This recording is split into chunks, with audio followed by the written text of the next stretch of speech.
to 108. Monday, January the 30th. Write that date down, because I think it's going to become very significant, because what's going to happen next is going to be something I might remember for the rest of my life. The Human Body Exhibition is a startling new exhibition showing the human body in all its glory and damage. It opens in the Ambassador on the 2nd of February, and Educational Director of the exhibition, Cheryl Muir, joins me now. Cheryl, good morning. Good morning. The reason I'm telling people to write down the date and take note of that is that you've just put on a pair of those gloves. Yes. That many the ones of us that like this sound like that. Bend over, Mr. Don, would be the phrase. Yes. We normally we'd associate that with the kind of check at the airport, which is going well for you. I might pat you down. We'll have to see how this goes. Can I just point out that this is supposed to be about the bodies in the Ambassador? You're not putting me forward to become one of the bodies in the Ambassador. I don't know. You're a very fine-looking specimen. Ah, God. Just carry on, Cheryl. So tell me, I'm a bit concerned. You've arrived in here, you have those gloves, you have the lovely exhibition booklet, but you also have a weird-looking blue bag beside you, which we'll go into in a moment. But just tell us a little bit about the exhibition and where the bodies come from and how it all happens. So, the Human Body Exhibition is real human bodies. They've been dissected, preserved to showcase each system of your body. So you enter the exhibition, start out in the skeletal gallery, learn all about your bones, move into the nervous system, the circulatory system. So you're essentially taking a walking tour through your own body. Oh my God, I do not find that scary, no? Oh, I think it's amazing. When you think about what's happening in our bodies right now as we're sitting here and speaking to one another, and we're breathing, and our blood is circulating through our heart once a minute, and my hands are flailing all over the place as I express myself. But I'm doing all of that without even thinking about it. The body is so wondrous, yet we know so little about it, and we take it for granted. It's not a danger if you lift the lid and start looking at it. You'll just get nervous and you won't be able to think and move around without thinking about it. You'll be overwhelmed by it. It can be Look overwhelming. at all that stuff. Something's going to go wrong. It can be overwhelming when you think about how complex it is and how we don't take care of our bodies. And that's one of the great outcomes of the Human Body Exhibition, is people understanding that they have to make lifestyle choices that make sense for their bodies. If you choose to smoke or if you drink to excess, it's going to damage your body, and you get to see it with your own eyes, what that damage looks like. So you get to see lungs that have been smoking. Smokers' lungs. Are they in smithereens? Oh, well, they're covered in cigarette tar, and they're black, and they can't function, and they're right next to a pair of healthy lungs. So that juxtaposition is really memorable and has great impact on people. So you can get two people the same age, one with healthy lungs, it makes perfect sense, they're going to be running around the place, and one with lungs that you wonder how they get out of bed. That is correct. Oh my God, if that doesn't stop you smoking. That's right. We have a healthy liver next to a cirrhotic liver. Right. We have beautiful, clean arteries next to arteries covered in plaque. So you can get a visual and think about that next time you make a decision about smoking or overeating or being sedentary. You know that it's affecting your body. People must walk out the doors just throwing away packets of cigarettes. Well, we actually have a case inside the respiratory gallery for you to do just that. If this doesn't make you do it, nothing would. I can't imagine being able to see this, bringing in teenagers and letting them see this and understand. Next time someone offers you a cigarette, you can just say, no, I'm good. No way, because I remember what I saw at the Human Body Exhibition. And people always ask where the bodies come from. I mean, how did these people end up being exhibited in Dublin? In Dublin, of all places, right? Well, I'm sure they didn't set out planning to be exhibited in Dublin. Wait, I don't think they had their passports stamped for Ireland. No. These are, all of the bodies in the exhibition come from medical university donation programs. Okay. So they're all legally donated, and they all died of natural causes. So before they die, they sign up that after I die, I want my body to be used for science. That, or they are unclaimed bodies, no known next of kin. And the legal process is that they'll be donated for education and research. Okay. And what happens to them then? The process?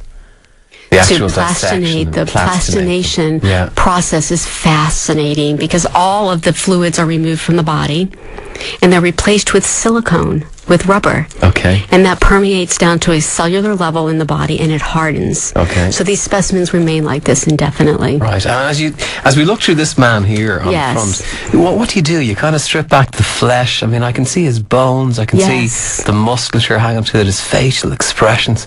God, it's macabre, isn't it? I think it is. it's controversial and it's real human body, so it's very sensitive, but I find it absolutely amazing. What other stuff do you get to see when you go inside? You get to see your entire circulatory system. Can you imagine being able to look at all of the blood vessels in your body and how many you have in your arms and legs and your torso, and be able to see that isolated? I think that is just absolutely amazing. Actually, it looks almost like an art exhibit. That looks like he has a mouse on his shoulder, doesn't it? It looks like a mouse is about to eat him.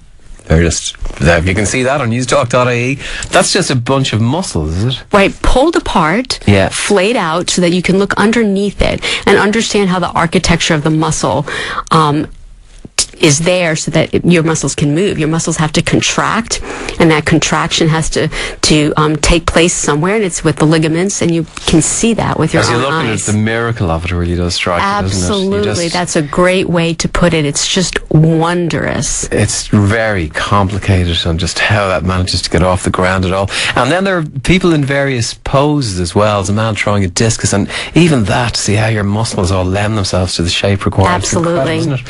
What have you got in the box? Are you ready for the box? Right. Are you ready for the box? Yes. Okay. Yes. Right. We'll see if you're ready for the box. Newstalk.ie now if you want to see this. Cheryl is reaching into the box. It looks like the kind of box that you would bring, I don't know, frozen food home in. A big lunch. Oh my God, is that a human brain? Yes. Oh, do you want to touch it? Yeah, can I? Okay, you've got to put on your gloves. All right. I'm going to rest it in between us. So now there's 3 brains in this room. Yeah. My God. Yeah, Joe's just said through the headphones there's still only 2 brains. Oh! I hope he's referring to you and not me. That? Now, the man with 2 brains. So, are you ready? Go for it. I feel a bit squirmish. No. Look at you. Oh, wow. You're holding a real human brain in your hands. I can't get over the weight of it. Isn't that incredible? I can't get over the weight. Now, that has been plastinated, so the silicone is inside of that brain. Look at the beautiful folds of the brain at the top. What's so amazing to me about that, just the sheer brilliance of the design of the brain, is that's where all the gray matter is. That's where the nerve cells and the synapses take place. So the more that you have, obviously the better. So the folds of the brain just allow there to be more surface area for the gray matter, because your cranial cavity is only so big. Yeah. So I just think that that's just such a brilliant design. The idea of it being in 2 spheres really becomes, there really are 2 right brain, left brain spheres, aren't they? You can absolutely. Really see so you have like your left hemisphere, which is really language and logic, and the right brain, which is more intuitive and musical and artistic. And this little piece at the back, what's all that? That's your cerebellum. Right. And then right here in the center is the beginning of your spinal cord. Okay, so that's what's holding that weight on. It doesn't even, when you look at that, it doesn't look like it could possibly hold the weight, because I don't know if I'm doing it justice, but this is really a very heavy organ. It's amazing. There's a lot of things happening inside of that brain, inside of that very small. What went on in that brain when it was alive? What thoughts it had? Are there memories of children in there? Are there memories of things they did? Songs, music, books they read? Who knows? Who knows? What went on in that brain? But what we do know is now we can look at it, and we can teach people about the brain, and we can look at this healthy brain, and when you come to the Human Body Exhibition, you can actually see a brain from someone who had a stroke. Okay. So you can see actually where the rupture took place in the brain, and you can see how dark and black it is. You can see an unhealthy brain where these folds are not as close together and as tight, so you can see the beginnings of dementia. Really? You can actually see the beginnings of dementia? Yes. My God, that must give you pause for thought. It really does. And there's so many personal moments inside the exhibition as you go through it. If you're a cardiac patient, I'm a breast cancer survivor. And so inside the exhibition, we actually have breast cancer. Wow. So when I look at that, that's just a very personal moment for me inside. And you mentioned cardiac. Do you have normally, people who have conditions in their hearts? Like, do you have, bicuspid valves, for instance? Oh, look at you. Ah, You're a doctor. We know something. You can see actually healthy hearts, and you can also see hearts that are damaged. Right. And you can actually see if you're talking to your cardiologist and they're trying to explain your bypass surgery to you, it comes alive in your own mind when you can come in there and see a real human heart. Really? And then you can really understand what's happening. Is that reassuring feeling or It nerve-wracking? definitely is reassuring, especially if it's happened in your own body or to someone that you know and love, to be able to see it, and then you just go, aha, you start making connections about the experience, and it really makes you understand and appreciate. Incredible. What is the age? Are there age limits? I mean, is it suitable for all ages, or how do kids react? Kids absolutely love this because they instantly relate to themselves. They'll drag you through this exhibition and say, Dad, look at my heart, look at my lungs, look at my legs, look at my muscles.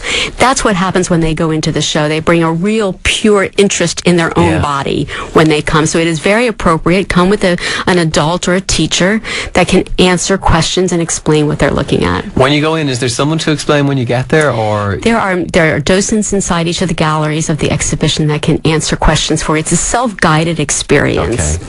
I have two kids now, 5 and a 3, and the 5 in particular is absolutely fascinated by all things to do with the body. Isn't that the something? Scalp and, oh my gosh! Yes, she would love this. She won't wake up this. screaming for nights. No, she'll probably become a doctor. That'd be great. Look after me in my old age. There you go. I can't get over that. You've nothing else in that bag of tricks down there. That's all I brought you. Thank God brought for you the that, brain. Yes. I can't get over the weight of that. That's going to live with me forever.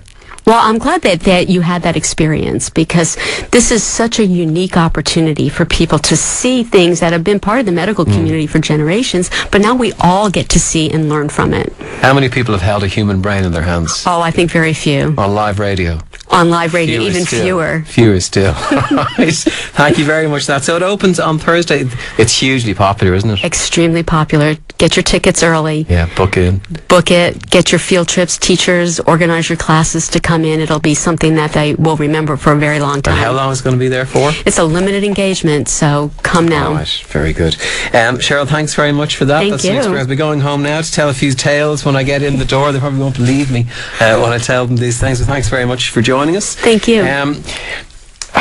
God, you don't wake up nights screaming at this, I do. no? Not from How this. did you get involved in this? I'm a teacher. Yeah? So I'm always interested in teachable moments and educational opportunities. So being involved with something like this has been really rewarding. And when you had the first time you saw one, that didn't give you pause for thought?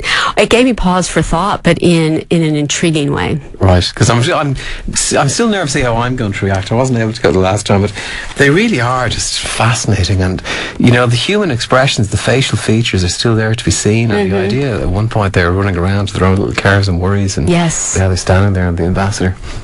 It is incredible. Thanks very much for that. It opens on the 2nd of February, and that was the Education Director for the exhibition, Cheryl Muir.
known you 33 years. when you were not even mine.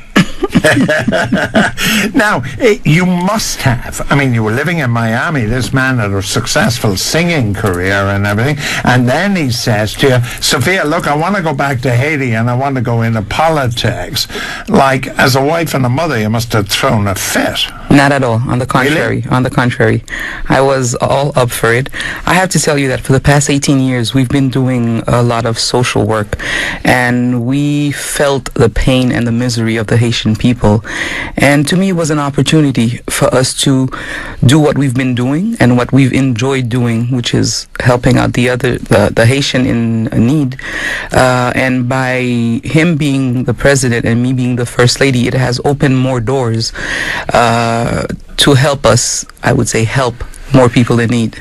But, you know, when I go down there and I drive along, and you know how difficult it is, and you have 600,000 people living under tarpaulin, you have millions living on less than $2 a month, you have 8 out of 10 people illiterate. I mean, the size of the problem is enormous, and the Irish are good at dealing with big problems, but this is about as big as we've taken on. Do you sometimes feel just a little bit despair and say, we're not going to crack this? I don't think so. Sometimes, of course, as a human, you do get maybe stressed out. But as the president said, he has surrounded himself by experts, because he is not a politician. Definitely, I don't know anything about politics either, but he has surrounded himself with experts who can assist in dealing with those big problems, as you say. All right. And finally, of course, Mr. President, just, and you will come in, but your granddad, of course, was a singer and a politician. So the political blood does run through your veins. Probably that's how I got my right hook. But your grandfather did sing songs of protest against American occupation of 1934. Yes, and he happened to even overthrow a president. I think he was President Lescaut, with his music. He composed songs, and there were riots, and presidents were overthrown based on what he had to say in his music. Well, I commit to you, Mr. President, on behalf of Haven, and in fact all the Irish people, that we will continue to support you. Our builders will go down, as they've always done, in their hundreds, and we wish this extraordinary nation, remember, this is a nation that overthrew the yoke of dictatorship to become the first black republic in the history of the planet. A nation that a French philosopher once said, having paid for its freedom in blood, it then had to pay for it in money, because France penalized it with extraordinary repayments. You've heard already of the American occupation between 1915 and 1934, the awful years of the Duvalier regime. 9 million people now live on an island the size of the province of Munster. They depend enormously on this president, who has taken over a country that has been riven by corruption in its leadership. The Right Hook is delighted to welcome President Martelly and his wife Sophia to Ireland, and to say that we'll do our best and you do your best for us. Thank you, George, and I know that this is not just talk, because I've seen the Irish people down in Haiti working and making, helping Haitians have a better life. So, it's to tell you that I'm honored and pleased to be here and seize this opportunity to thank Ireland and entirely for its dedication to help the Haitian people. Thank you both for joining me here on The Right Hook.